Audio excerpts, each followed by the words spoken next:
pemberantasan korupsi di era Subianto begitu kepemimpinannya gerah dengan sampaikan mengungkap dugaan korupsi pada proyek sudah dilakukan KPK sejak awal 2020. Proses penyelidikan dilakukan secara hati-hati untuk memastikan setiap tahapan berjalan sesuai prosedur. Korupsi merupakan salah satu permasalahan terbesar yang hingga kini masih menjadi tantangan serius bagi bangsa Indonesia. Praktik korupsi tidak hanya merugikan keuangan negara, tetapi juga melukai rasa keadilan, merusak kepercayaan masyarakat, serta menghambat terwujudnya kesejahteraan sosial yang menjadi cita-cita bersama. Di tengah realitas tersebut, suara rakyat menjadi kekuatan utama dalam mengawal jalannya pemerintahan agar tetap berada di jalur yang benar. Suara rakyat bukan hanya sekedar keluhan, tetapi juga bentuk kepedulian, harapan, dan tuntunan akan hadirnya kehidupan berbangsa dan bernegara yang bersih dari tindak korupsi.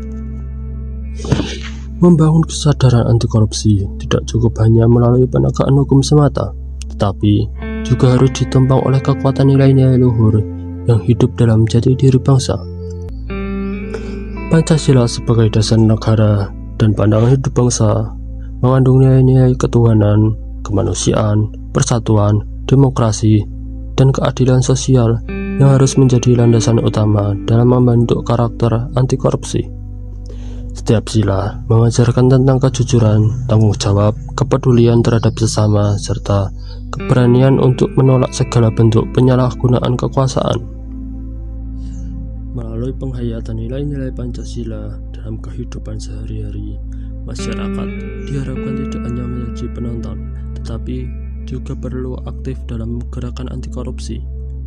Suara rakyat yang berlandaskan moral Pancasila akan melahirkan sikap kritis, berani menyuarakan kebenaran, serta tidak takut untuk melawan ketidakadilan.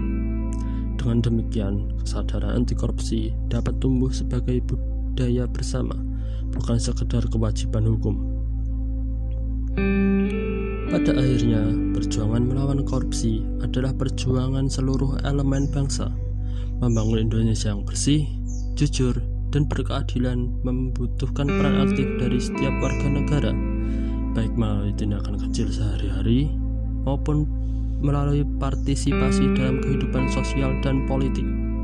Dengan menjadikan nilai-nilai Pancasila sebagai fondasi utama, serta menguatkan suara rakyat sebagai penggerak perubahan, kita dapat menumbuhkan harapan baru bagi terwujudnya Indonesia yang bebas dari korupsi. Halo, di sini saya dan kelompok saya akan menjelaskan tentang isu korupsi yang merajalela di Indonesia dikarenakan kurangnya kesadaran akan nilai-nilai Pancasila, baik itu dari pejabat ataupun warga itu sendiri.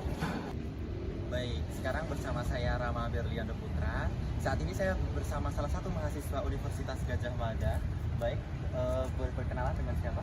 Saya Lido dari FKT 24. Baik, menurut Anda bagaimana pandangan Anda mengenai korupsi di Indonesia saat ini? Menurut saya korupsi di Indonesia ini masih cukup banyak ya, terutama dari sektor perikanan dan terutama di sektor pertambangan. Oke, nah menurut Anda ini, mengapa korupsi masih sering terjadi di beberapa sektor tersebut?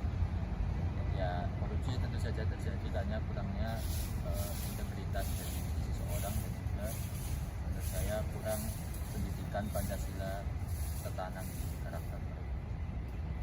Baik, terima kasih Mas Ridho.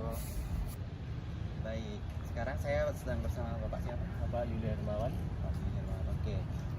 Menurut Bapak bagaimana pandangan mengenai korupsi di Indonesia saat ini, Pak? Untuk pandangan saya, untuk korupsi di Israel ya sangat banyak sekali ya, dan sangat merugikan sekali untuk rakyat kecil dan juga untuk pasaran-pasaran yang terkecil di mungkin di pelosok itu sangat mungkin membutuhkan dana. Contohnya ada di itu yang banyak pelosok yang kurang jalan, yang kurang baik, itu harusnya untuk biaya itu untuk perbaikan jalan dan untuk buat anak sekolah itu yang menyeberang sungai, kalau mau berangkat sekolah, pulang sekolah harus menaruhkan nyawanya untuk berjalan menuntut ilmu. Nah, guru-guru yang pelosok mungkin perlu diperhatikan, jangan uangnya itu untuk korupsi, mungkin untuk rakyat, untuk nakes yang kekurangan, rakyat miskin juga banyak yang masih kekurangan, terutama di pelosok-pelosok juga. Mungkin itu saja dari saya. Oke, baik, terima kasih Bapak. Baik, sekian video dari kami. Terima kasih sudah menonton. Semoga video tersebut dapat meningkatkan kesadaran akan nilai-nilai Pancasila dan dapat diterapkan di kehidupan bermasyarakat dan berbangsa. Sekian, terima kasih.